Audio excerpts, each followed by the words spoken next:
Thank you for that very gracious introduction. I was concerned for a while who it was you were talking about. But it is a great pleasure for me to be here at the Jackson Center on an occasion which celebrates the most significant decision of the Supreme Court in the past century. Justice Jackson was an important member of that court who helped Chief Justice Warren to achieve a unanimous decision, and the court, appreciating the strong public reaction to its decision, needed to be unanimous. I think no justice predicted or could have predicted the impact of that decision as it has evolved over the last 50 years. But they all knew it was a turning point in our long history of racial prejudice. Martin Luther King and the Southern church leaders seized upon the decision to demand rights far in excess of what the court had decided. Sit-ins in restaurants and lunch counters that were segregated by custom more than law began taking place, and arrests for trespass followed. While Dr. King, like his model Gandhi, preached nonviolence to his followers, their nonviolence was almost certain to induce violence on the part of others. The resistance of the white South to integration and the determination of the blacks to gain equal treatment was leading to increased danger and more violence. The struggle for African American rights was no longer confined to judges and courthouses and the efforts of the Legal Defense Fund.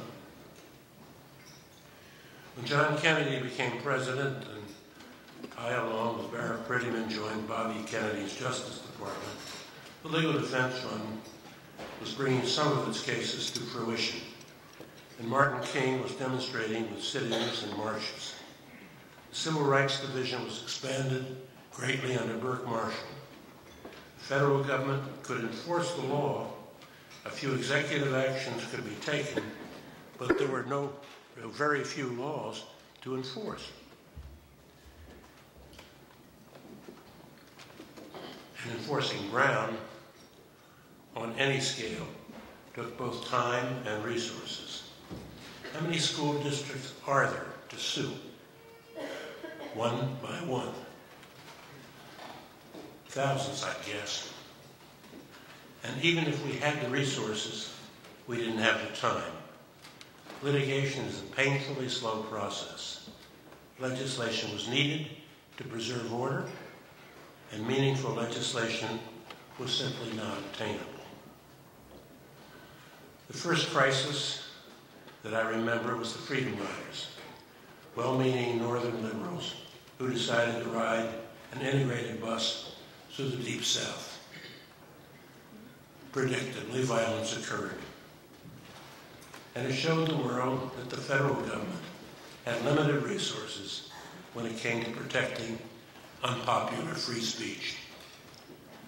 There was no national police force to maintain law and order, and the order which local and state authorities enforced was a one-way street, with blacks and their supporters being the ones arrested. Essentially, the federal government had to choose between the Army and trying to use courts to establish rights which were then difficult to enforce. The Kennedys made extensive efforts to persuade or cajole Southern governors, who, after all, were Democrats, to obey the law, to obey Brown, but to no avail. The second crisis was Ole Miss. We joined the Legal Defense Fund suit to get James Meredith admitted to the university and tried to persuade Governor Ross Barnett to comply with the order of the Supreme Court, an order signed by a Supreme Court justice. No success. To get Meredith admitted, we ended up having to use federal troops, as Eisenhower had at Little Rock, to quell a riot which occurred that Sunday night. That riot has been called an insurrection, I think correctly. And I was there. People were killed and wounded simply to get one black student admitted to the state university. I don't intend here to recount the history of civil rights, but merely to point out that if Brown was slow to open schoolhouse doors, it was encouraging blacks to fight the caste system, which had so long suppressed them. Other violence occurred, and we in the Justice Department felt totally frustrated. Essential to resolving the problems in our federal system was for Southern state authorities to recognize their law and order obligations and to fulfill them in a constitutionally responsible way. The only other alternative we had was a totally unsatisfactory one of troops. As violence continued and the Southern law enforcement continued to harass peaceful demonstrations with water cannons and hoses and cattle prods and nightsticks, the situation became increasingly explosive. Thanks to television, public opinion in much of the country was disgusted and angered. It was not, I think, because they supported blacks so much as because they were offended by the conduct of the sheriff's deputies and the police. When George Wallace postured by standing in the door at the University of Alabama, President Kennedy decided to risk seeking real legislation. The demonstrations, with all the dangers they involved, would only cease if real rights could be achieved through legislation. If we think of Brown simply as desegregating education, we would have to see it largely as a failure. Schools in this country are today at least as segregated, in fact, as they were 50 years ago. That is discouraging, but the fault is neither that of Brown nor of the court. The court could and did eliminate state-supported segregation.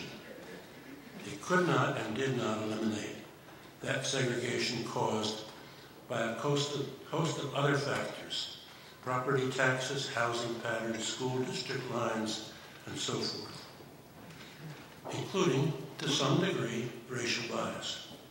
If we think of Brown in political terms, it has accomplished much.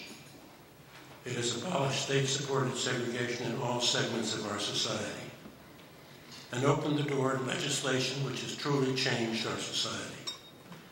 It inspired African Americans to insist on the rights to which all of us are entitled, to take political action, and the result has been a growing and prosperous black middle class. When I see the America my grandchildren are growing up in and compare it to that in which I lived at their age, it is different and a far better place in terms of race. We haven't solved the problems.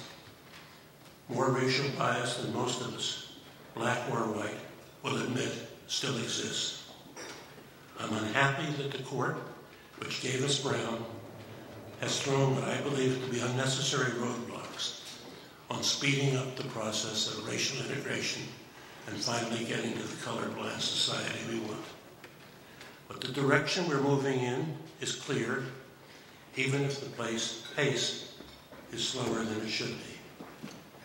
And in the final analysis, we owe that to the court, which had the courage and unanimity to decide Brown. Let me conclude by repeating what I said here 40 years ago in celebrating Justice Jackson's life. He viewed the law as a tool to build a better society and recognized, unafraid, the demands of a changing world and a changing society. The role of government was not to bar change, but to see that necessary change occurred in an orderly, thoughtful manner. I think that's what Brown is all about.